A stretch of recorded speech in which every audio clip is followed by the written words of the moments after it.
Meanwhile, Pangalan mo Mary Grace. Nakita kita na nginginig ka kanina sa sakit ng tiyan. Wala pa kasi kami pangalan. Tapos, Pag nakakabenta ng mga kalakal namin, kukunti pa lang po kasi. ganun ba?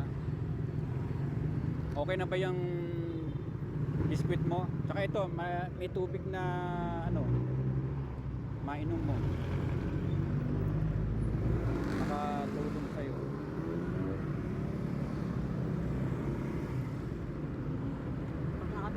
Pagbebenta po namin yung kalakal namin, kahit pa paano pabili kami kahit kalating kilo. Bigas kasi mura na lang po kilo neto eh. 5 piso na lang po kilo. Ano uli pangalan mo, Nay? Mary Grace Antonio. Mary Grace Antonio. Okay. Ilang taon na po kayo? 50. Tapos ang anak nyo ilan? Tatlo. Puro babae. Tatlo babae.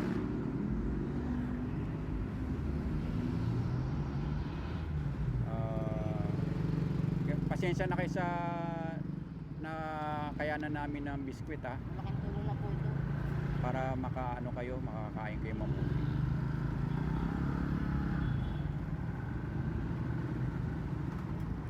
Ano ang pakiramdam nyo ngayon? Medyo okay na po kasi Ba't nalagyan na po ng laman yung tiyan. Yung tiyan mo, hindi pa ba kayo kumakain? Wala po kami tangal. Wala pa kami pambili pagkain. O uminom ka muna ng tubig para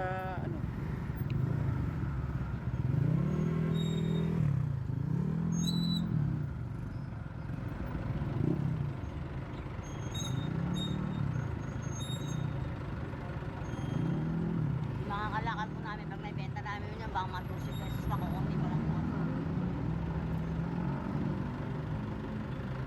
nangangalakal po kayo. Saan po kayo nakatira? Sa ilalim po na kami ng tulay ng katulong. Ilalim ng tulay. Nanay Mary Grace. Okay lang po ba na videoan ko kayo, upload ko sa YouTube para pagka babalikan kita, kung nandito ka, matulungan pa kita uli, no? At kung meron akong mga bigas, mabigyan kita ng bigas, Nanay Mary Grace. Ang hirap ng buhay ngayon, Nanay Mary Grace. Ito po. Pag wala kami pabili pagkain eh. Pag pumunta kami sa 7-Eleven, nakakita pa kami sa taas ng mga pagkain ng mga Teka, Ate Mary Grace, tabi ko lang yung motor ko. Mga kababayan, nakakita uli ako ng isang kapatid natin na nagugutom. Tinabi ko lang yung motor ko. Yan. Si Nanay Mary Grace.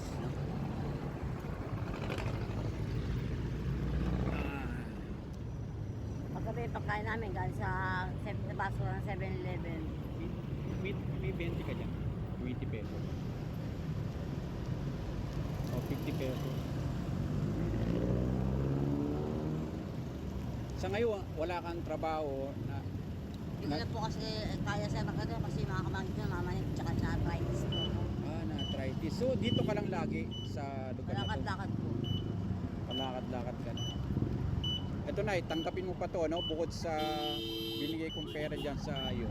Salamat po, maraming salamat. Ingat po kayo lagi.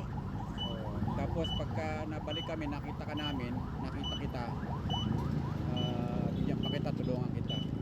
Ilan taon na po kayo? 52? Bata ka pa.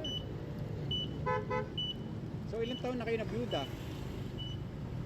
Kamamatay lang po ng asawa ko. Kaya na-block kayo. Ano po kinamatay? Takot po. Atake sa puso. Sobrang init kasi. Oo, kaya okay masyado dun sa magpapainit. Magtubig kayo para pagpasensyaan nyo na yung aking nakayanan dyan sa Maraming salamat po. saka konting pera. Nakakaawa yung mga kababayan natin, alam mo. So, i-upload ko to sa video, okay lang. Opo. Para may mga mabubuting puso kung gustong tumulong, katulong. Medyo napansin kita kanina talaga, parang nakakaano yung itsura mo. Sumasakit yung ano mo. Pagkala alas 12 tanghali, Nanay Mary Grace, lalamunan mo kahit biskwit yung tiyan mo. Mahirap na lumala yung ulcer mo. Diba? Bata pa kasi ako, may ulcer ako. Ilang taon na po yung mga anak nyo? Panganay ko po 18. 18. Tapos yung susunod, 14. Yung puso ko 10 years old. yung mga bata pa. So ito mga kababayan, si Nanay Mary Grace, na kita ko dito sa daan na, sumasakit ang tiyan niya, namimilipit na dahil yung pala may ulcer siya. So inintuan ko siya para kumain ng konti ng biskwit tsaka ng tubig, binigyan natin ng tubig. Sa mga kababayan na makatulong tayo sa kanya, paig naman siya, i-upload natin yung video niya. At sa paanong paraan makatulong ako, katulong tayo sa mga kababayan natin sa hirap ng buhay ngayon, sa totoong buhay. Yan po ang ating mga kababayan tulad ni Nanay Mary Grace. At malaking bagay na sa kanya kung makakain siya, mabigyan natin ng konting pagkain. Anong pakiramdam mo ngayon? Medyo gumanda ang pakiramdam mo. Wala kang na ano kanina, na-dilihensiya sa... Grabe, sobra kasi init. Oo nga, sobra init. Pakakawawa ni nanay. Sige, Nay, alis na ako, no? Sige po, ingat po kayo lagi. Sana magkita tayo ulit. At patnubayan kayo ng Diyos. Magdadasal lang kayo sa Diyos para tutulungan kayo. Ano man yun, laban lang, no? Laban lang sa buhay.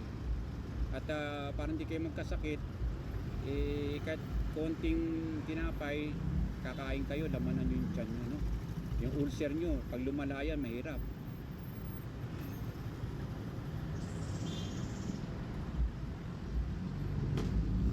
Sige, sana magkita tayo. Uminom muna kayo para malamig pa yan.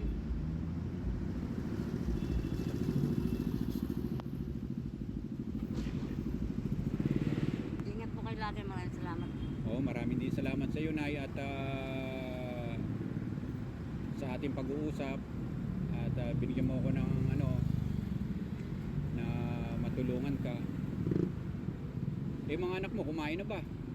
Ito, bibigay ko mami yung biscuit. O biskwit, tsaka binigyan kita ng konting pera kahit paano makabili ka ng Binigyan po kaming kain para lagyan namin sa bawo. No? Okay na po ito. Okay na yan. Opo. Baka Sige, Nanay makasama Mary. namin. Tsaka yan madalas naglalagi dito. Diyan lang po kami sa ilalim. Dito? Opo, sumisakay yung mga coffee. Sige.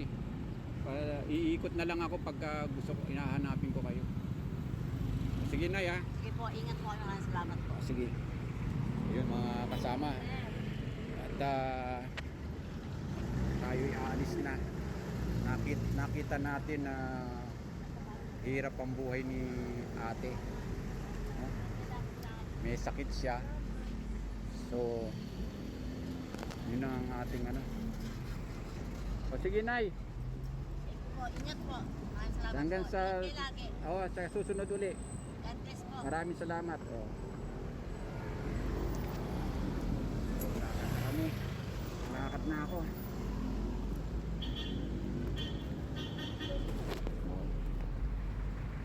Huwag na kayo magpainit, ha, Nay. God bless, ha. Maraming salamat po.